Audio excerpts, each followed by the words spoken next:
아마 한 주간을 우리가 건너뛰었기 때문에 잘 기억이 나지 않을 수 있겠지만 우리는 에베소서 5장을 함께 나누면서 우리가 하나님의 귀한 거룩한 성전으로서 하나님의 말씀을 따라 그리고 하나님이 주신 그 사랑으로 그리고 주님의 빛된 빛의 자녀로 살아가야 됨을 함께 나누고 있었습니다.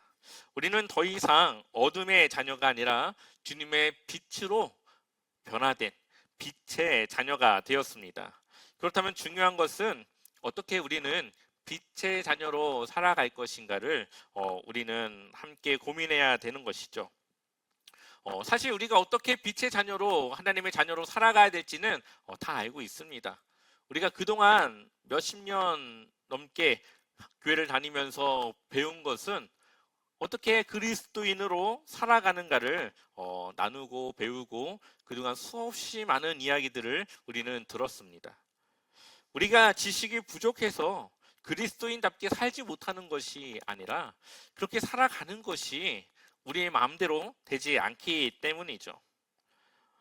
우리의 현실은 우리의 머리와 다릅니다. 머리로는 이해하고 알지만 그것을 내 삶으로 결정하고 결단하고 살아가는 것은 다른 이야기입니다. 왜냐하면 생각은 아무런 변화가 없지만 내 삶의 결정과 결단은 내 삶을 바꿔 놓기 때문이죠. 그렇기 때문에 당장에 있을 여러 가지 일과 영향 그런 것들을 우리가 고민하며 우리가 쉽게 결정하지 못할 때도 있습니다. 또한 우리가 어떠한 상황 가운데 우리의 믿음이 흔들리기도 하고 감정을 스스로 제어하지 못해서 돌발적인 행동을 할 수도 있고 또한 환경이 바뀌어지면 또 거기에 적응하고 타협하는 그러한 일들도 있습니다. 결국 우리가 이러한 우리의 모습을 통해 기억해야 될 것은 내 힘과 내 노력으로는 하나님의 뜻을 이룰 수 없다는 것이죠. 우리가 이해는 할 수 있겠지만 그것을 삶으로 나타내는 것은 되지가 않습니다. 그래서 오늘 바울은 우리에게 어떻게 우리가 빛의 자녀로 주님의 뜻을 이루며 주님의 성전으로 살아갈 수 있을까를 두 가지로 말하고 있는데요. 하나는 지혜로운 삶을 살아가야 된다는 것이고 두 번째로는 성령으로 충만해야 된다라고 말하고 있습니다. 첫 번째로 지혜롭게 살아가라고 우리에게 말하고 있죠. 우리 한번 15절 말씀을 한번 같이 읽어보겠습니다. 15절 함께 읽겠습니다. 그런즉 너희가 어떻게 행할지를 자세히 주의하여 지혜 없는 자같이 하지 말고 오직 지혜 있는 자같이 하여. 아멘. 여기서 중요한 표현은 어떻게 행할지를 주의하라는 것입니다.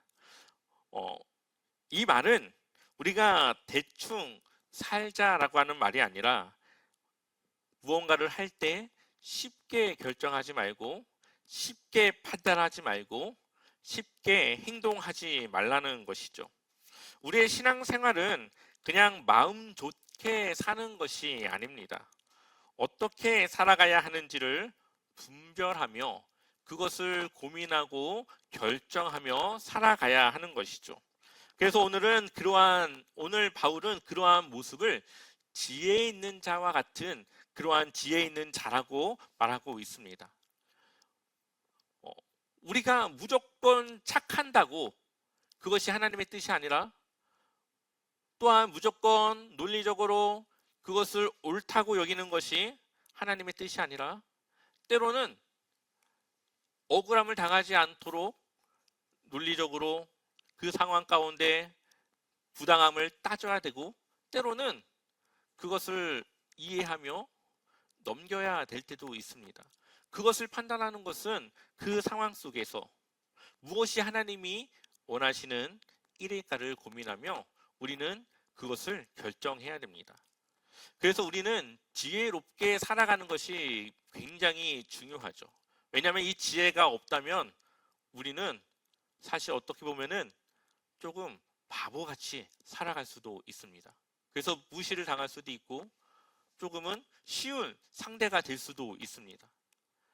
그렇기 때문에 우리는 지혜롭게 어떻게 하나님의 뜻과 하나님의 일을 이루며 살아갈 것인지 우리는 늘 기도하며 하나님의 뜻을 구하며 그 마음으로 살아가야 되는 것이죠. 그것이 바로 우리 안에 성령님께서 하시는 일입니다. 그 상황을 판단하고 생각하고 이해해서 하나님의 뜻대로 살아갈 수 있도록 그것을 분별할 수 있게 하는 것이 바로 성령님께서 우리에게 주시는 마음과 생각이라는 거죠. 잠언에서 지혜는 뭐라고 말할까요? 우리 잠언 9장 10절 말씀 한번 읽어볼까요? 같이 읽어보겠습니다. 여호와를 경외하는 것이 지혜의 근본이요 거룩하신 자를 아는 것이 명철이니라. 아멘. 여기서 여호와를 경외하며 살아가는 것이 지혜의 근본이라고 말하고 있죠. 세상을 조금 더 유익하게 이익을 남기고 좀 더 내가 잘 살아가는 그러한 것이 지혜가 아니라 하나님을 경외하는 것, 하나님의 존재를 내가 인정하고 하나님의 뜻을 내가 이해하고 그 하나님이 원하시는 대로 살아갈 수 있는 그러한 모습으로 살아가는 것이 바로 지혜라고 말하고 있습니다. 그래서 우리는 매 순간 하나님을 의식해야 됩니다. 하나님이 무엇을 원하는지를 고민하고 그것을 결정하는 거죠. 우리의 삶의 주인이 하나님이실 때 우리는 지혜롭게 살아갈 수가 있습니다. 하나님의 뜻을 우리는 분별하며 살아갈 수 있죠. 그렇게 살아가는 것이 하나님의 뜻대로 지혜롭게 우리의 삶을 신중하게 살아가는 것이 바로 세월을 아끼는 것이라고 16절에 말하고 있죠. 그래서 에베소서 5장 16절을 보면 세월을 아끼라 때가 악하니라. 아멘. 이 말씀을 잘못 오해하면 시간이 별로 없으니까 바쁘게 빠르게 살아가라고 이해할 수도 있습니다. 그런데 여기서 말하는 이 말의 의미는 하나님의 뜻대로 살 수 있는 기회를 놓치지 않는 것이 바로 우리의 세월을 아끼는 것이라고 말하고 있죠. 많은 사람들이 교회를 한 번, 두 번은 많이 옵니다. 그런데 지속적인 신앙생활을 하지 못하죠. 그러다가 조금 시간이 많이 흘러서 교회로 돌아오는 분들이 있습니다. 그분들이 중간에 그 공백기를 갖는 것, 그것이 뭘까요? 세월을 허비한 거죠. 그들 나름대로는 열심히 살았고 그들 나름대로는 치열하게 세상 가운데 살았지만 하나님을 위해 내가 무언가를 할 수 있는 시간을 빼앗겼고 하나님의 자녀로서 조금 더 일찍 살아갈 수 있는 시간을 잃어버린 겁니다. 세월을 아낄 수 있었지만 아끼지 못한 거죠. 세상은 악합니다.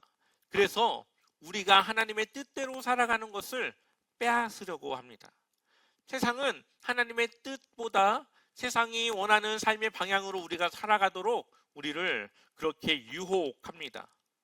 그리고 많은 그리스도인들이 그러한 유혹과 그러한 것들에 조금씩 빠져서 하나님을 멀리할 때가 있죠. 그러나 우리는 하나님을 경외함으로 하나님을 향한 우리의 가진 지혜로 세상이 악하다라는 것을 알고 세상이 아닌 하나님의 뜻을 분별하며 살아가는 것, 이것이 바로 내가 나에게 주어진 이 시간을 아끼며 가치 있는 삶으로 채워가는 것이라는 것을 우리에게 말하고 있죠. 그래서 우리는 매 순간 내가 하나님을 믿고 살아가는 것이 얼마나 큰 은혜인지를 우리는 감사해야 합니다. 많은 사람들도 자신의 믿음이 변할 줄 몰랐고 자신의 삶이 변할지 몰랐습니다. 그러나 어느 순간에 어떠한 상황 가운데 믿음은 변했고 그들의 삶은 달라졌습니다. 그렇기 때문에 우리는 늘 하나님을 믿는다라는 것을, 오늘도 내 믿음이 변치 않았다라는 것을 감사해야 되죠. 그러한 믿음을 지킬 수 있도록 인도해 주신 하나님께 우리는 감사해야 됩니다. 그리고 마음에 고민하거나 갈등하지 않고 하나님을 위해 살아갈 것을 늘 결단해야 합니다. 그것이 더 하나님을 위해 우리의 시간과 세월을 아끼는 것이죠. 세상은 진리가 더 이상 우리가 생각하는 진리가 아니라고 말합니다. 진리는 절대적인 것이고 변하지 않는 것이지만 세상은 상대적으로 무언가를 진리라고 이야기를 합니다. 그리고 우리의 가치관, 그리고 죄를 죄로 여기지 않는 그러한 것들을 우리에게 가르칩니다. 세상과 타협하는 것이 당연하다라고 우리는 여러 가지 그 매체들을 통해 습득을 하고 있습니다. 하지만 바울은 세상의 악함을 그리고 그러한 것들을 따라 살아가는 것이 얼마나 어리석은 것인지를 우리에게 말하고 있죠. 에베소서 5장 17절 말씀 우리 한번 읽어보겠습니다. 그러므로 어리석은 자가 되지 말고 아멘. 세상을 살아가면서 주님의 뜻을 이해하지 못하고 분별하지 못하고 살아가는 것이 바로 어리석은 자라고 말하고 있죠. 하나님의 뜻대로 살아가지 못해서 세월을 허비하는 것이 어리석은 것이라고 우리에게 말하고 있습니다. 그렇기 때문에 우리가 살아가며 고민하는 것 중에 하나가 하나님의 뜻이 무엇일까? 어떻게 하는 것이 하나님을 향한 우리의 믿음일까? 우리는 어떻게 우리의 믿음을 지켜야 될까를 고민하며 기도합니다. 그런데 중요한 건 하나님의 뜻은 이미 우리에게 주신 말씀을 통해 충분히 드러나 있고 우리는 어떻게 하나님의 말씀에 어떠한 모습으로 순종해야 될지를 대부분의 상황 속에서 우리는 알고 있습니다. 다만 그것을 순종하는 것이 때로는 어렵고 고민되기 때문에 기도하는 것이죠. 그래서 정말 이것이 하나님의 뜻이 맞는지를 다시 한번 확인하고 맞다면 그것에 순종할 수 있는 믿음을 달라고 기도하고 또한 때로는 헷갈릴 때 무엇도 하나님의 뜻이 맞는지 아닌지를 잘 가름할 수 없을 때 그때 정말 하나님의 그 지혜를 우리가 구하기도 합니다. 그렇게 우리는 기도하며 늘 신중하게 우리의 삶을 하나님을 위해 살아가고 있습니다. 그것이 바로 지혜로운 자의 삶인 것이죠. 근데 대부분의 우리의 상황은 하나님의 뜻이 무엇인지를 우리는 잘 알고 있습니다. 이웃을 사랑하는 것, 청렴하게 살아가는 것, 정직하게 살아가는 것, 세상과 구별되어지는 것, 나에게 잘못한 사람을 용서해야 된다는 것, 그리고 하나님의 기쁨을 위해 나의 기쁨을 포기하고 하나님의 뜻을 순종해야 된다는 것, 우리는 사실 잘 알고 있습니다. 근데 그것이 우리의 뜻대로 되지 않기 때문이죠. 하나님이 원하시는 기뻐하는 삶을 살아가는 것은 이제는 내 중심에서 하나님 중심으로 살아가는 겁니다.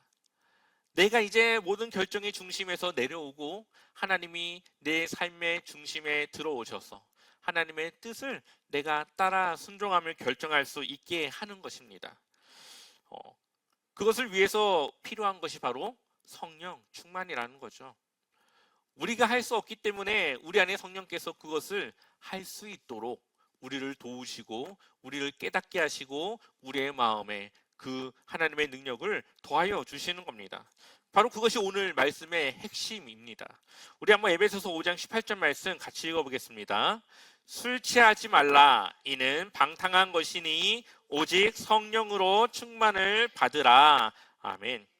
갑자기 하나님의 뜻, 지혜로운 삶, 하나님의 뜻을 분별하는 삶을 이야기하다가 왜 술이라고 하는 주제로 넘어갈까요?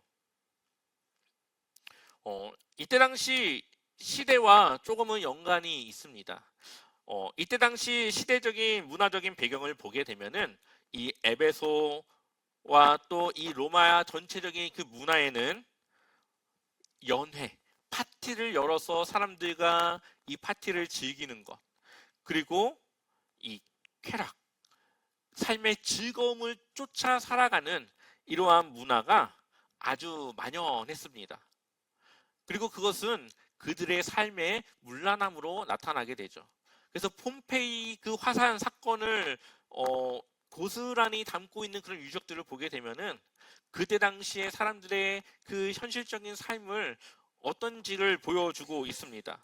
그런데 그들이 그렇게 살아가면서 늘 놓지 않았던 것이 바로 술이었습니다. 늘 파티할 때 술이 있고 그들은 술을 먹으면서 그 기운으로 삶을 즐겼습니다. 그러다 보니까 술에 자신의 감정을 맡기고 술이 주는 그 세상의 즐거움을 추구하고 그렇게 술이 주는 그러한 삶으로 살아가는 문화가 바로 그때 당시의 문화였죠. 근데 바울이 생각하니까 그 술이라는 거에 성령님을 대입해서 바꾸면 얼마나 이것이 하나님이 원하시는 삶인지를 알 수가 있는 겁니다. 술에 취한 상태는 어떤 상태입니까?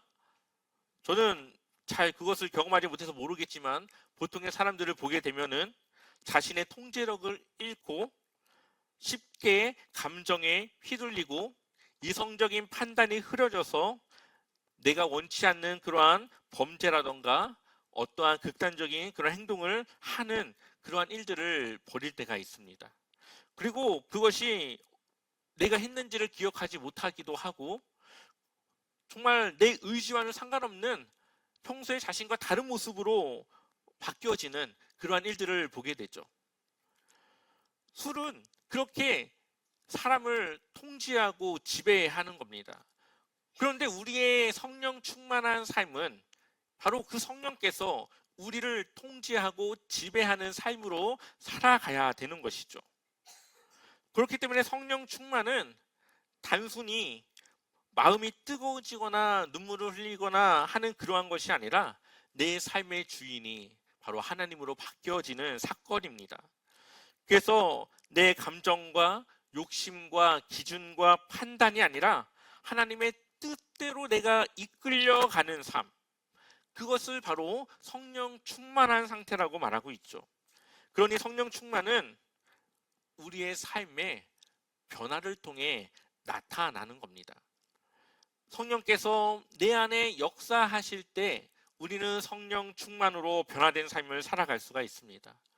성령 충만한 삶은 어떠한 삶인지를 바울은 우리에게 말해주고 있는데요. 우리 세 절의 말씀 5장 19절부터 21절까지 우리 한번 읽어보겠습니다. 시와 찬송과 신령한 노래들로 서로 화답하며 너희의 마음을 주께 노래하며. 네, 20절 말씀도 이어서 읽어보겠습니다. 범사에 우리 주 예수 그리스도의 이름으로 항상 아버지 하나님께 감사하며 그리스도를 경외함으로 피차 복종하라. 아멘. 여기서 말하고 있는 것은 다 우리의 삶의 행동으로 나타나는 것을 보여주고 있습니다. 그래서 하나님을 찬송하는 삶이 바로 성령 충만한 삶이라고 말하고 있죠. 성령 충만한 사람은 늘 그 삶을 하나님 앞에 예배하는 삶으로 살아갑니다. 그렇기 때문에 그 삶에 늘 하나님을 찬양하는 그 찬양이 끊이질 않습니다. 이 찬양이라고 하는 것은 단순히 노래를 찬양이라고 하지 않고 하나님을 높이는 나의 믿음의 고백을 찬양이라고 합니다. 하나님이 내 삶의 주인이 되어주시고 나를 구원해 주신 그것을 내가 감사하며 하나님의 위대함을 고백하며 믿음으로 하나님을 높여드리는 것, 이것을 찬양이라고 이야기를 하죠. 우리는 그것을 위해 멜로디를 붙여서 찬양을 부르는 겁니다. 바로 그러한 찬양의 모습이 우리의 삶에 있을 때, 하나님을 의식하며 하나님을 높여드릴 때 우리는 성령 충만하다라고 말할 수가 있는 거죠. 두 번째로는 감사하는 삶입니다. 성령 충만한 사람은 내 상황에 따라서 감사하는 것이 아니라 늘 감사합니다. 왜냐하면 잘 되지 않는 것에도 하나님의 뜻이 있다 생각하고 믿기 때문이죠. 모든 것이 잘 된다고 그것이 다 좋은 것은 아닙니다. 좋든 나쁘든 그 모든 것에 하나님의 뜻과 인도함이 있다라고 우리는 그것을 받아들이고 늘 모든 것에 감사하며 살아가는 것이죠. 그러한 마음을 가지고 내가 그렇게 살아갈 때 우리는 성령 충만한 삶으로 살아가고 있는 겁니다. 세 번째로는 순종하는 삶입니다. 21절을 보게 되면은 그리스도를 경외함으로 피차 복종하라. 이 앞에 두 가지는 내 개인적인 삶의 모습이라면, 이 세 번째 그리스도를 경외함으로 피차 복종하라라고 하는 것은 공동체 안에서 서로가 함께 해야 될 일을 우리에게 말하고 있는 것이죠. 그것이 가정일 수도 있고요. 여러분들이 살아가는 직장일 수도 있고, 사업장일 수도 있고, 어떠한 모임과 단체와 교회일 수 있습니다. 성령 충만한 사람은 그리스도를 경외함으로 피차 서로가 함께 복종하는 겁니다. 그러니 내 자신을 낮춰 내가 그리스도를 경외하며 그분의 뜻을 따라 살아가고 있음을 믿음으로 표현하는 그러한 삶으로 살아가는 것이 바로 성령 충만한 삶이라고 말하고 있는 것이죠. 그리고 그렇게 할 때 가정을 지킬 수 있고, 우리의 공동체를 지킬 수 있고, 우리의 교회를 지킬 수가 있는 겁니다. 근데 여기서 중요한 것은 피차라고 하는 말입니다. 나만 그렇게 하는 것이 아니라 서로가 함께 그렇게 해야 된다는 것을 말하고 있죠. 그것을 위해서 우리는 힘써야 합니다. 왜냐하면 이 성령께서 하나 되게 하신 것을 우리는 힘써 지켜야 되기 때문에, 우리가 서로에게 복종하는 것이 얼마나 힘든 일인지 우리 모두 잘 알고 있지 않습니까? 그것은 정말 나를 내려놓고 하나님의 뜻을 순종할 때에만 그렇게 할 수 있습니다.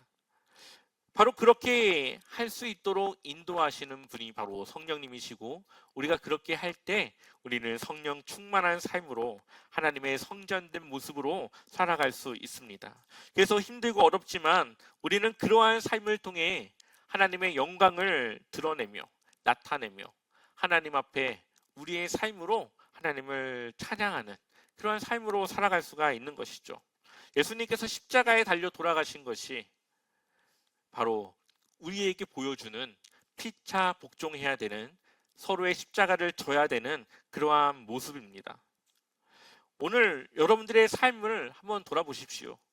오늘 하루 여러분들은 어떻게 사셨습니까? 혹시 너무 쉽게 무언가를 결정하며 하나님의 뜻을 인식하지 못하고 그렇게 내 감정과 내 판단대로 그렇게 살아오진 않았었는지 한번 우리 오늘 하루의 삶을 돌아봤으면 좋겠습니다. 하나님은 우리에게 자세히 주의하여 살아가라고 말하고 있습니다. 지혜롭게 그 상황 속에서 무엇이 하나님의 뜻인지를 분별하며 살아가라고 말씀하고 있습니다. 그리고 우리의 삶의 주인이신 하나님의 그 뜻을 위해 우리가 살아가야 되고, 그것을 위해 우리 안에 성령께서 그것을 돕고 그 성령 충만함 속에 우리가 살아갈 때 우리는 하나님의 거룩한 성전된 모습으로 살아갈 수 있음을 말하고 있죠. 우리는 세상을 지혜롭게 살아가야 하는 사람들입니다. 그 지혜로 사는 삶은 사랑으로 살아가는 것이고 주님의 빛으로 살아가는 사람들입니다. 그렇게 살아가기 위해서는 우리가 성령의 충만한 삶으로 살아가야 합니다. 성령 충만한 삶은 내 감정이 아니라 내 삶의 변화로 나타나는 겁니다. 나는 할 수 없지만 하나님을 위해 순종하고 복종함으로 하나님의 뜻을 이루며 사는 삶을 말하는 겁니다. 그것을 위해서 우리는 늘 기도하며 성령께서 내 삶의 주인이 되어 주시기를 기도하며 늘 그분의 뜻을 우리는 귀 기울여 살아가야 합니다. 그래서 성령께서 우리를 다스릴 때 우리는 세상 속에 흔들리지 않고 하나님의 뜻을 따라 앞으로 전진해 나아갈 수 있습니다. 이제 앞으로 여러분들의 삶이 성령으로 충만하여 하나님의 그 지혜로운 삶으로 살아가는 주님의 자녀, 주님의 백성, 또 제자와 함께 귀한 성도님들 되시기를 주님의 이름으로 간절히 축원합니다.